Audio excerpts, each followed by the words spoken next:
Itinerari del gusto, itinerari a Vinitaly 2018, naturalmente siamo qui dove? Ma nel padiglione del Prosecco DOC e abbiamo potuto assaggiare i migliori Prosecco della denominazione, ma non ci aspettavamo di trovare anche un caffè realizzato come? Lo chiediamo a chi?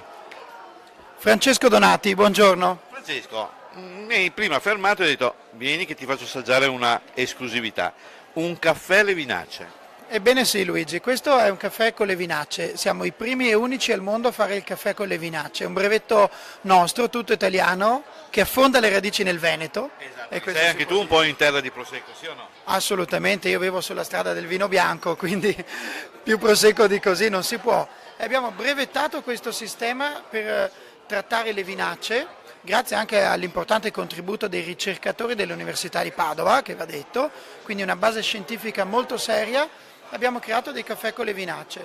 Tu qui puoi assaggiare il caffè Cabernet e il caffè Chardonnay. Ecco, qui abbiamo proprio due esempi, questo è il Cabernet e questo è lo Chardonnay, quindi facciamo vedere facciamo un po' di pubblicità, Che mai non fa mai male, perché qui abbiamo i sentori ovviamente, no? Non è che sono realizzati con le vinacce, giusto? Francesco? Sì, come sono realizzati, sono sentori di... si ubriaca.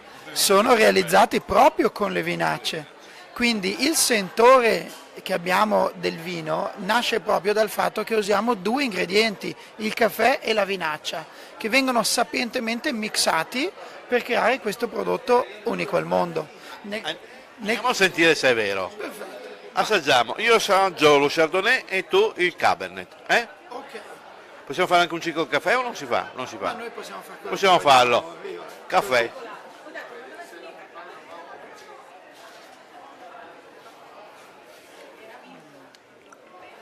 È un caffè molto particolare, veramente interessante. Veramente, è una cosa unica. Vedi, E come ripeto, qui naturalmente non c'è alcol, ecco, chiariamo anche il discorso, qui non abbiamo alcol in questo caffè, è un caffè appunto solamente con il sentore di Cabernet e di Chardonnay. esattamente, non c'è alcol perché la vinaccia che noi trattiamo con 12 diversi passaggi alla fine viene disidratata, quindi perde tutta l'acqua e tutto l'alcol. E questo non è un dettaglio. Se tu pensi che ad esempio il mondo arabo è andato matto di questo prodotto perché ha il sentore del vino ma non ha l'alcol, e per loro è molto importante questa cosa.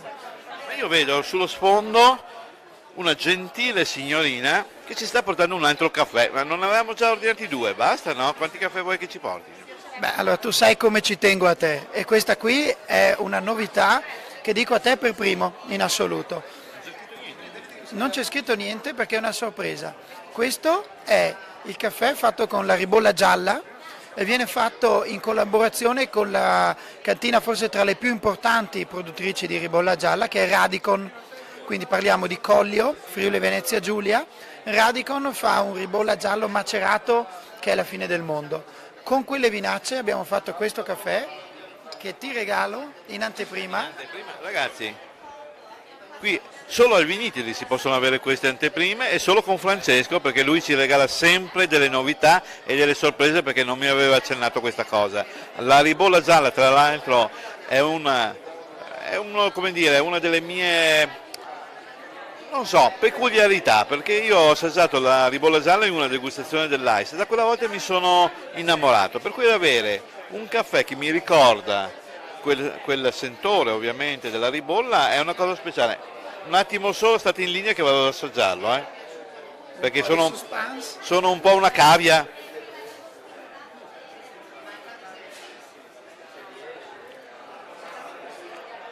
Devo dire che nonostante siano ottimi il Cabernet e lo Chardonnay, io preferisco questo. Francesco hai colpito nel segno. Questo mi fa molto piacere. Questa ribolla veramente secondo me avrà un grande successo perché è un grande prodotto.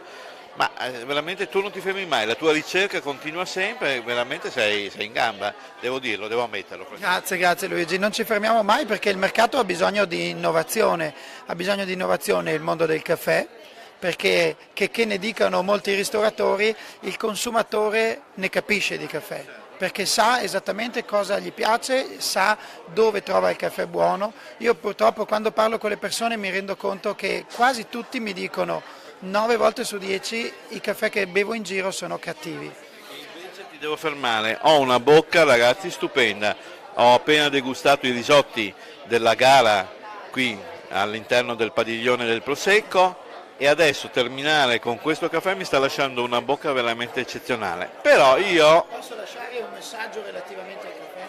No, sì, Io lancio un messaggio ai ristoratori, perché quando ci guardano i ristoratori e dicono sì, ok, bellissimo questo caffè, ma come poi lo metto in pratica nel mercato? Perché questa è la domanda che fa chi gestisce un'azienda di ristorazione come un ristorante, una caffetteria. Ecco, il mio consiglio è quello di cominciare a lavorare, come stanno già facendo all'estero, con una carta dei caffè. Quindi restituire la libertà di scelta al consumatore, perché quando tu gli dai la carta del caffè è chi consuma il caffè che sceglie cosa bere. Ecco che tu puoi dare una scelta di caffè e noi insegniamo ai nostri clienti a fare questo alla fine. Francesco, diamo anche una qualificazione al ristoratore stesso che presentando una carta dei caffè dà un valore aggiunto alla propria ristorazione. Però Francesco, io prima ho buttato l'occhio e ho visto qua 2 sacchetti, ho detto ma sacchetti, cosa ci fa con questi sacchetti Francesco? Poi leggo vinina, cabernet, ingredienti vinaccia di uve rosse, poi lì ce n'è un altro. Ma cosa sono questi? Cos'è un caffè, liofilizia? No, questo non è un caffè. Questa è la vinina. Se devo definire con 2 parole la vinina, io lo chiamerei l'ingrediente che non esisteva. L'ingrediente che non c'era e oggi c'è. La vinina, come dice il nome stesso, è il vino in farina.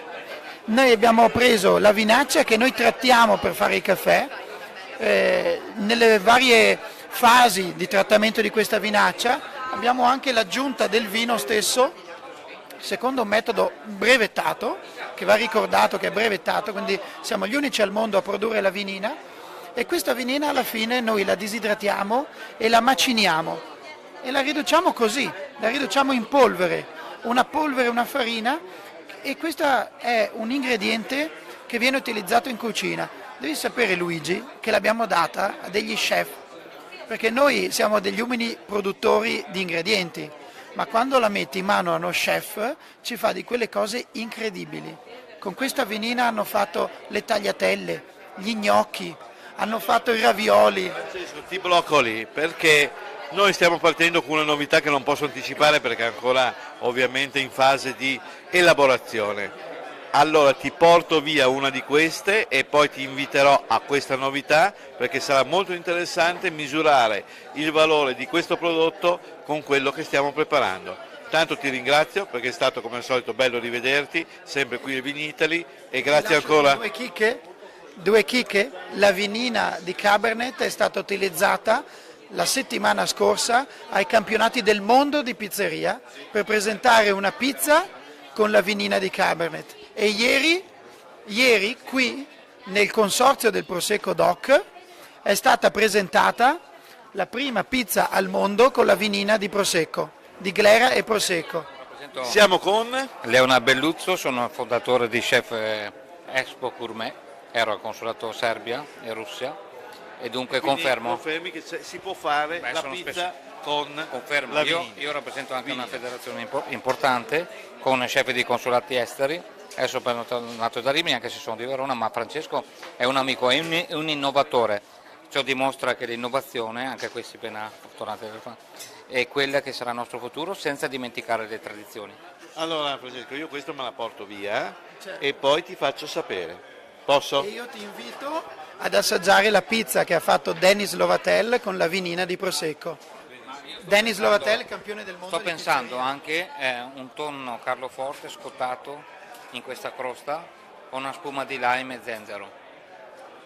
Basta ragazzi, fermiamoci qui, se no troppo input.